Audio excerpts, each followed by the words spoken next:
What's up, family? It's your boy LG Shirley, back with another banger from Hardlens Media. I was watching this earlier and I wanted to share it with you guys. Let's get into it. Sam doesn't do himself any favors, and he should have been a little bit more prepared, but here we go.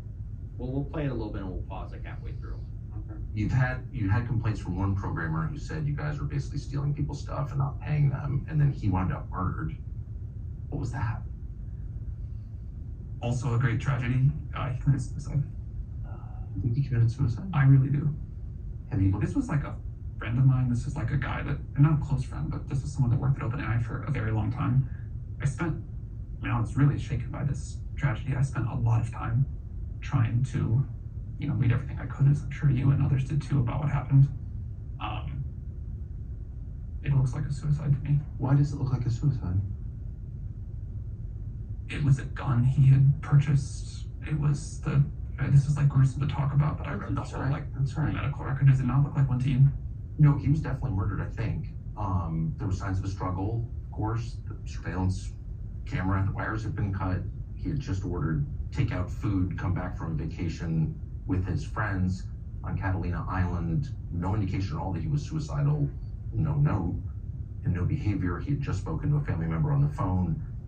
And then he's found dead with blood in multiple rooms. So that's impossible. Seems really obvious he was murdered. Have you talked to the authorities about it? I have not talked to the authorities about it. And his mother claims he was murdered on your orders. Do you believe that? I'm asking. You just said it, so do you believe that? I think that it is worth looking into. We have got to the point where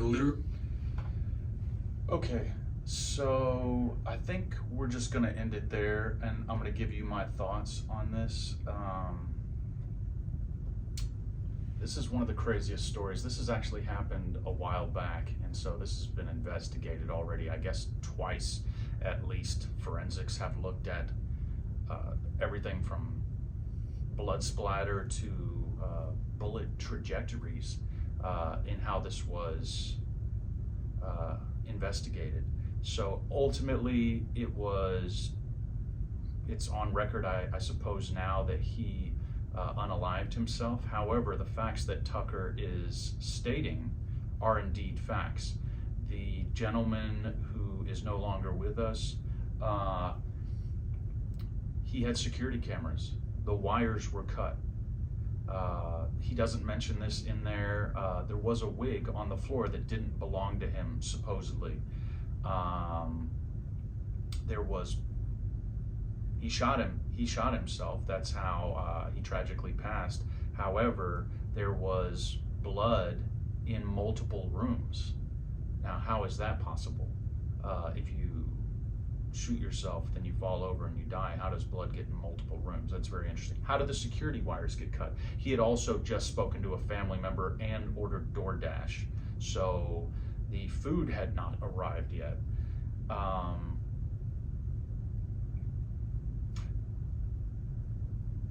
And then he did it. Now you can say, well, he wanted someone to come and find him, but it's all very unusual. No note left.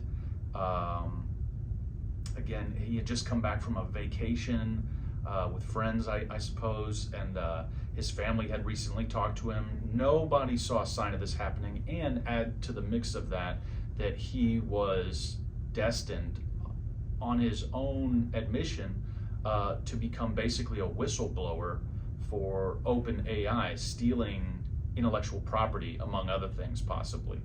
And then this happens. So just very murky circumstances. We all saw Sam Altman just reacting to Tucker Carlson. I'm not gonna lie, it felt a little suspicious.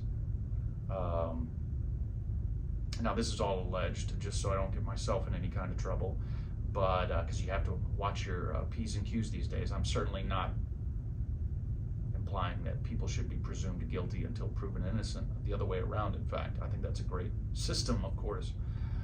But I will say that it felt suspicious, Mr. Altman's behavior in this interview. I mean, everybody's different, so I don't put too much weight into that. But just a wild case of events. I mean, the only thing I could come to was that, again, like a recent video I just did actually, where shooters often, this is involving people that kind of shoot other people. They often shoot other people and then shoot themselves. They're highly disgruntled. They want to send a message. I mean, you could suppose that this gentleman did all this to point the finger at OpenAI and make it look like that. But how many people would end their own life in order to really stick it to somebody? And and then have all these other things happen as well, having nobody know that's what your plan is. That seems very, very mysterious and goes outside of what we know about human behavior on almost all fronts, it seems to me. I've never heard of a story like that, where someone wants to orchestrate something from beyond their death, because that's where it's going to ultimately lead, that points the finger erroneously at somebody who they had a beef with, like OpenAI and ultimately Sam Altman. So the wires were cut, blood splatter in multiple rooms, which indicated a sign of a struggle, ordering DoorDash right before it happens, ordering takeout food, and having interactions with family and friends where nobody could see this coming. It seems very suspicious, so I wanted to cover it for you guys.